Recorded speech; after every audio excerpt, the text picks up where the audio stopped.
नमस्कार दोस्तों, तो स्वागत है आपका क्रॉनिकल पत्रिका के यूट्यूब चैनल क्रॉनिकल इंडिया पर। मेरा नाम है प्रशांत और बहुत ही बेहतरीन खबरें जो आपके सीधे सीधे एग्जाम्स में आपको वन लाइनर में पूछी जाती है वो खबरें हम कर रहे हैं। भारत रणभूमि दर्शन पहल है ये 77 सेना दिवस के अवसर पर रक्षा मंत्रालय रक्षा मंत्रालय ने इसे भारत रणभूमि दर्शन पहल शुरू की है। मतलब जहां युद्ध होते हैं ऐसे भूमियों के लिए टूरिज्म का कार्यक्रम है ये पूरे भारत में जो युद्ध क्षेत्र पर्यटन ये वॉरफेयर टूरिज्म जिसे कहा जाता है आजकल बहुत फेमस है। ये वॉरफेयर या वॉरलैंड टूरिज्म होता है ये टूरिज्म को बढ़ावा देने के लिए किया गया है। इसमें 77 स्पॉट्स है या स्थल है, उनको भारतीय सशस्त्र बलों के बलिदानों को याद करते हैं, जैसे कारगिल हो गया है या गलवान घाटी हो गई या इस तरह से ऐसे 77 एरियाज है, 77 एरियाज जिसे आइडेंटिफाई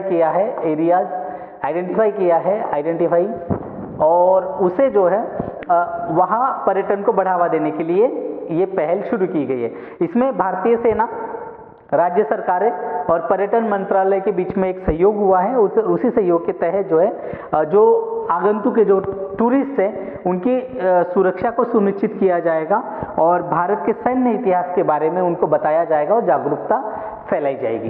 ये अच्छी चीज़ है। समाज में जो है सेना के प्रति तो वैसे भी बहुत रिस्पेक्टफुल थॉट है, तो और उससे भी और एक जुड़ाव महसूस होगा। अगर बात करें जो चयनित स्थल है वो विभिन्न राज्यों में है, मतलब ऑब्वियसली वो तो राज्यों में ही होंगे, डिफरेंट स्टेट्स है, जिसमें जम्मू कश्मीर में 11 है। ये आउट ऑफ 77 की मैं बात कर रहा हूँ। जम्मू कश्मीर में 11, हिमाचल प्रदेश में 4, राजस्थान में 7, गुजरात में 5, लद्दाख में 5, सिक्किम में 7 और अरुणाचल प्रदेश 21 और उत्तराखंड में 8। तो इस तरह से ये आंकड़े हैं, आप इसे याद रखिएगा। जम्मू कश्मीर में 11, हिमाचल प्रदेश में 4, राजस्थान में 7, गुजरात में 5, लद्दाख में 5, सिक्किम में 7, अरुणाचल प्रदेश में 21 और उत्तराखंड में 8 शामिल है। इन स्थानों तक पर्यटकों की पहुंच करना है, सुविधाजनक बनाना है उसको। और राजनाथ सिंह के द्वारा इसके लिए रणभूमि ऐप भी लॉन्च किया गया है। आप ऐप के थ्रू भी सारी चीज़ों को देख सकते हो, आपके लिए बहुत शानदार। अब देखिए, अब कुछ उल्लेखनीय स्थल है जो मैंने 77 दिए, उनमें से कुछ इंपॉर्टेंट स्थल है, जैसे गलवान घाटी है। इसमें 2020 में भारत चीन के बीच में काफ़ी टनाटनी हुई थी, मतलब काफ़ी टेंशन वाला माहौल हो गया था। डोकलाम है भारत चीन के बीच में 2017 में, यहाँ काफ़ी गतिरोध चल रहा है।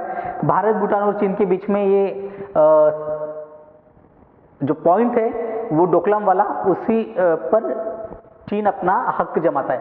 भारत रणभूमि दर्शन के लिए एक डिजिटल प्लेटफॉर्म के रूप में भी ये कार्य करेगा और ये ऐसे जो जैसे भारत रणभूमि दर्शन जो है, जो एप्लीकेशन है और एक वेबसाइट है, वो आपको 77 शौर्य स्थानों के बारे में भी सारी जानकारी देगा। इसमें ऐतिहासिक आख्यानों के बारे में भी जान पाएंगे और आभासी दौरों तक भी पहुंच सकते हैं, मतलब उस समय का क्या हुआ, कैसे हुआ, उसमें वर्चुअली भी यहाँ आप जा सकते हैं।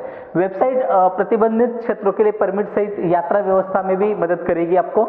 और इस संवेदनशील स्थानों पर आने वाले जो टूरिस्ट है उनकी सुरक्षा के लिए भी सरकार काफ़ी इंपॉर्टेंट दे रही है, क्योंकि चाइना वाला सेक्टर है और चाइना सीधे वहाँ उन एरिया पर अपनी ही बताता है कि चाइना का ही है, तो वहाँ कभी भी कुछ हो सकता है। इसलिए टूरिस्ट की सुरक्षा जो है, टूरिस्ट की सिक्योरिटी काफ़ी इंपॉर्टेंट हो जाती है। सिक्योरिटी भारतीय सेना ने जो जोखिम शमन रणनीतियाँ जो है वो सारी लागू कर दी है यहाँ पर, हाई प्रायोरिटी। अगला अगर सेक्टर देखें हम, द्रास कारगिल लद्दाख है। 1919 कारगिल युद्ध के लिए ये जाना जाता है। सियाचिन बेस कैंप है लद्दाख में, ये दुनिया का सबसे ऊंचा युद्ध क्षेत्र है। और लोंगेवाला है राजस्थान में, 1971 के भारत पाकिस्तान युद्ध और लोंगेवाला की लड़ाई के लिए काफ़ी प्रसिद्ध है, आपने देखा भी होगा। बुमला है और किम्बुथु अरुणाचल प्रदेश में।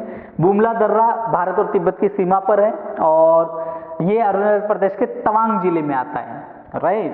किबिथु भारत का सबसे पूर्वी निवास स्थान है और एलएसी पर ये स्थित है। पूर्वोत्तर पॉइंट, ये आप याद रखिएगा। ये कुछ सेना इकाइयों के साथ इसको समर्थन करना पड़ेगा। देखिए, मान लीजिए जो भी टूरिस्ट जाएंगे वो वेबसाइट या ऐप के थ्रू भी रहेंगे, मगर सेना की जो टुकड़ियां है, मिलिट्री टुकड़ी, विशेष परमिट के कुछ क्षेत्र है वहाँ ये सेना के साथ ही इनको कोऑर्डिनेट करना पड़ेगा। कई जगह आपातकालीन प्रोटोकॉल भी लागू है, इसके पढ़ने पर आपको चिकित्सा सहायता और सुनिश्चित की जा सकेगी।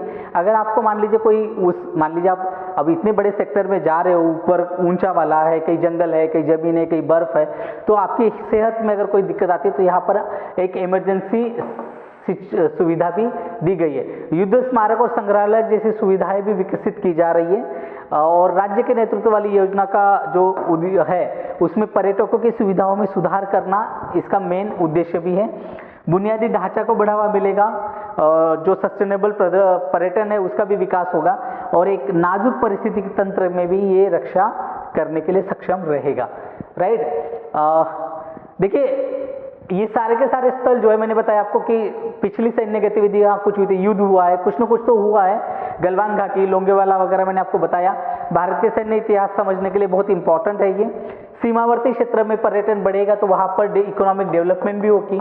राइट, इकोनॉमिक डेवलपमेंट भी वहाँ होगी जो बहुत इंपॉर्टेंट है। राइट, कनेक्टिविटी बढ़ेगी, सामाजिक आर्थिक विकास बढ़ेगा। उन राज्यों में हम लोग जाएंगे तो वहाँ का खान पान, वहाँ की कल्चर हमें समझ आएगा, हम वहाँ जाएंगे तो उनके साथ हमारा इंटरेक्शन बढ़ेगा। राइट, तो ये बहुत अच्छी चीज़ है। लद्दाख और सिक्किम जैसे क्षेत्रों में पर्यटकों की संख्या वृद्धि भी देखी गई है इसके थ्रू, और सैन्य तैयारी को बनाए रखने के लिए स्थानिक सहयोग भी इसमें प्रोत्साहित करेगा। Okay, Bengal global business summit हुई 2025 में, ये इम्पोर्टेंट है। इम्पोर्टेंट इसलिए है क्योंकि ऐसे जो समिट्स है, कई बार इन समिट से छोटे छोटे एग्जाम्स में क्वेश्चंस आ जाते हैं। 6 फरवरी को ये हुई है Bengal global business summit. Right, ये इसका समापन हुआ। पश्चिम बंगाल की मुख्यमंत्री ममता बनर्जी ने ये 2 दिवसीय सम्मेलन में दावा किया कि 4.40 लाख करोड़ का जो है इन्वेस्टमेंट बंगाल को प्राप्त हुई है। इस सम्मेलन में 40 देश के 25 राजदूत आए थे और 200 विदेशी प्रतिनिधि, फॉरेन रिप्रेजेंटेटिव भी यहाँ आए थे, जो कंपनी के होंगे या देशों के होंगे। राइट, रिप्रेजेंटेटिव, राइट, ये भी आए थे। कोलकाता में एक AI डाटा सेंटर खोला जाएगा और 50,000 करोड़ का निवेश भी करने की घोषणा की गई है। ITC ने इसमें एक AI global centre of excellence स्थापित करने की योजना की घोषणा की है, जिसमें 50,000। राइट, मुख्यमंत्री बनर्जी ने कहा है कि भाई जो भी हमारा सरकार है वो सामाजिक क्षेत्र की पहलों में काम करेगा और वहाँ जो है गरीबी उन्मूलन और विमेन एम्पावरमेंट और एजुकेशन को लेकर जो है इन्वेस्टमेंट और R&D की जाएगी। उत्तरी 24 परगना का जो अशोकनगर है, अशोकनगर, उसमें एक तेल अन्वेषण परियोजना की घोषणा की गई है और सरकार ने इसके लिए 15 एकड़ भूमि पेट्रोलियम खनन पट्टी की पेशकश भी की है। अगली न्यूज़ देख लेते हैं। India art fair 2025 art fair रही है 6 फरवरी 2025 को दिल्ली में। ये आर्ट फेयर का 16वां संस्करण शुरू हुआ और इसमें भारत सहित दुनिया भर से आधुनिक और समकालीन कला के जो रेंज है उस रेंज को प्रदर्शित किया गया है। क्यूरेटेड दृष्टिकोण है ये दोनों कलाकारों के लिए भी, जिनमें अंतर्राष्ट्रीय नाम भी शामिल है। इनकी कलाकृतियों को सावधानी पूर्वक क्यूरेटेड चयन प्रदर्शित किया गया है। भारतीय कला पर फोकस किया गया है प्रमुखता से, क्षेत्रीय कलाकारों को, और जिन ऐसी कलाएं जो बहुत ज़्यादा फोकस में नहीं आई है, ऐसे कार्य को फोकस में लाया गया है, केंद्र में सारी की सारी लाई गई है। प्रदर्शनी में पेंटिंग है, मूर्तियाँ, प्रतिष्ठान है, डिजिटल कला और इन सभी को प्रदर्शित किया गया है। मेले में अगर बात करें तो विकास को, भारतीय कला के विकास को प्रदर्शित करने वाली प्रदर्शनियां लगाई गई है कि भारतीय कला कैसे कैसे प्राचीन काल से लेकर आधुनिक काल तक किस तरह से इसका एक जर्नी रही है। अंतर्राष्ट्रीय भागीदारी है इस कला में, जैसे 13 अंतर्राष्ट्रीय प्रदर्शकों ने इसमें भाग लिया है। हुमा भाभा, ऑस्कर मुरिलो, अनीश कपूर, ये वेई जैसे प्रसिद्ध कलाकारों के कार्य को भी इसमें प्रदर्शित किया गया है। मेले से काफ़ी पॉजिटिव प्रतिक्रिया मिल रही है और कई आपने देखा होगा कि आपको मतलब जनरली सामान्य व्यक्ति की ऐसी धारणा है कि पुस्तक मेला या कला प्रदर्शनी या आर्ट मूवीज में कौन जाता है, मगर यहाँ पर काफ़ी अच्छा रिस्पांस लोगों के द्वारा मिल रहा है। और इंडिया आर्ट फेस्टिवल क्या है, ये 2011 में स्थापित सर्वकालीन कला मेला है और भारत का सबसे बड़ा कला नेटवर्क भी है ये। नई दिल्ली, बेंगलुरु, हैदराबाद और मुंबई में कला मेलों की मेजबानी करता है। इस बार हैदराबाद में हुआ है। कला मेला जो है ये स्वतंत्र कलाकारों के साथ मध्य स्तर पर दीर्घाओं को प्रदान करता है। भारतीय कला में एक प्रतिभा खोज के रूप में कार्य करता है और इन्हें पहचान मिली है। गैलरी भी यहाँ काफ़ी लगाई जाती है, राइट। तो ये चीज़ें आपको देखने को मिलेगी। ये दिल्ली में है, दिल्ली में हुआ है, सॉरी, हैदराबाद में लास्ट वाला हुआ था, ठीक है, हैदराबाद में लास्ट वाला हुआ था। कौशल भारत कार्यक्रम है 7 फरवरी 2025 को प्रधानमंत्री नरेंद्र मोदी ने कहा है कि भाई उनकी अध्यक्षता में एक बैठक हुई और इन्होंने कौशल भारत कार्यक्रम का पुनर्गठन कर इसका विस्तार किया है 2025-26 के लिए और बहुत 8,000 करोड़ मतलब लगभग 9,000 करोड़ रुपए जो है इस योजना के लिए दिए गए हैं। कितने? 9,000 करोड़, राइट। ये 2015 में ये कौशल भारत कार्यक्रम शुरू किया गया था, कौशल भारत मिशन, और इस योजना का जो है 4.0 यानी कि चौथा संस्करण मान लीजिए आप इसे, प्रधानमंत्री राष्ट्रीय प्रशिक्षुता संवर्धन योजना PMNPS और जन शिक्षण संस्था, इसको एकजुट मिला के कौशल भारत कार्यक्रम में को बनाया गया है बड़े पैमाने पे। इसके जो है 2025-26 तक इसकी अवधि बढ़ाई गई और 8,800 करोड़ एग्जैक्ट अमाउंट इसके लिए दिया गया है, राइट। ये याद रखिएगा। ये उद्यमिता मंत्रालय के माध्यम से किया जाता है कौशल विकास कार्यक्रम, इसको संचालित किया जाता है उद्यम मंत्रालय। इसकी स्थापना जो है 9 नवंबर 2014 को किया गया था। किसकी? केंद्रीय कौशल विकास एवं उद्यमिता मंत्रालय की। देश भर में जो कुशल और डिमांड पर आधारित और तकनीकी रूप से सक्षम, टेक्नोलॉजिकली जो टेक्निकल नॉलेज रखते हो और जिनकी बहुत ज़्यादा डिमांड है, राइट, ऐसे उद्योगों के लिए और भविष्य के लिए एक वर्कफोर्स बनाने के लिए सरकार की प्रतिबद्धता है। ये कार्यक्रम ये दर्शाता है कि सरकार चाहती है कि नए जो टेक्नोलॉजी आ रही है, जो स्किल बेस्ड वर्कर की ज़रूरत है उनके लिए, सफाई कर्मचारियों के लिए बात की जाएगी सामाजिक आर्थिक उत्थान को बढ़ावा देना है, स्वच्छता क्षेत्र में कार्य करने के लिए जो भी सुधार करने की ज़रूरत है, जैसे मैनुअल स्कैवेंजिंग वगैरह में जो है 0 मृत्यु दर प्राप्त करने का लक्ष्य रखा गया है। जो सीवेज में आज भी उतरते हैं हम लोग, बहुत ही भारत में आज भी कुछ ही जाति या कुछ ही धर्मों के प्रति जो दृष्टिकोण है लोगों का, उसको बदलने की ज़रूरत है। क्योंकि आज भी हमारे घर की नाली की सफाई करने वाले जो लोग हैं आप देखोगे, या मानवीय मैला ढोने की प्रथा आज भी भारत में एग्जिस्ट करती है और वही लोग करते हैं जो विशिष्ट जाति या धर्म से आने वाले लोग इसको काम करते हैं। तो ये बहुत ही इन तरह की प्रथाओं को पूरी तरह से समाप्त करने के लिए काफ़ी इम्पोर्टेंट पहल है। ये 4.0 है और इसमें प्रधानमंत्री राष्ट्रीय प्रशिक्षुता संवर्धन योजना और जन शिक्षण संस्थान को क्लब कर दिया गया है। अब एक ही जगह ये रहेगी। इन पहलों का उद्देश्य जो है एक सिस्टमैटिकली कौशल विकास करना है, नौकरी पर प्रशिक्षण देना है, समुदाय आधारित शिक्षा प्रदान करनी है, कम्युनिटी बेस्ड एजुकेशन, और ये सुनिश्चित किया जा सके जो हाशिए पे समाज है उन समुदायों को, शहरी और ग्रामीण दोनों आबादी को उच्च गुणवत्ता वाली व्यावसायिक शिक्षा को इसकी पहुंच बनानी है। कौशल विकास उद्यमिता मंत्रालय की 3 प्रमुख योजनाओं के तहत अब तक 2.27 करोड़ रुपए से 2.27 करोड़ से अधिक लाभार्थी इसके हो चुके हैं। गुजरात का पहला जैव विविधता विरासत स्थल घोषित किया गया है कच्छ जिले में लखतर तहसील।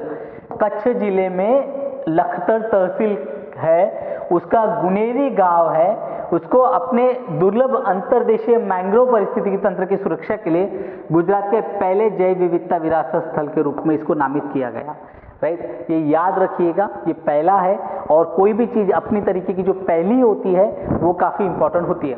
गुजरात सरकार ने इसके एक प्रबंधन योजना बनाई है और इसका संरक्षण सुनिश्चित करने के लिए जैव विविधता बोर्ड की भी सिफारिशों के आधार पर इसकी घोषणा करी है।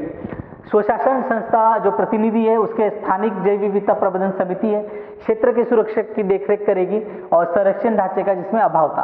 अंतर्देशीय मैंग्रोव वन एक पारिस्थितिक दुर्लभता है और दुनिया भर में केवल 8 स्थानों पर ये है।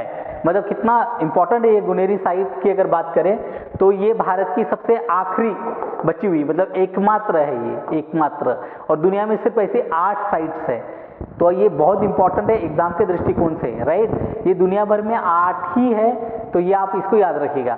ये तटीय कीचड़ में जो पाए जाते हैं विशिष्ट मैंग्रोव के विपरीत गुनेरी के जो अंतर्देशीय मैंग्रोव चूना पत्थर के भंडार पनपते हैं इसमें, और अब अरब सागर में 45 किलोमीटर दूर है ये, समुद्री जल घुसपैठ से भी ये अप्रभावित है, राइट। ये साइट है पारिस्थितिक तंत्र का समर्थन करती है, जिसमें 20 प्रवासी और 25 पक्षी जो निवासी पक्षी है वहाँ के, इनका आवास है, और 20 ऐसे आते हैं जो प्रवासी है बाहरी देशों से।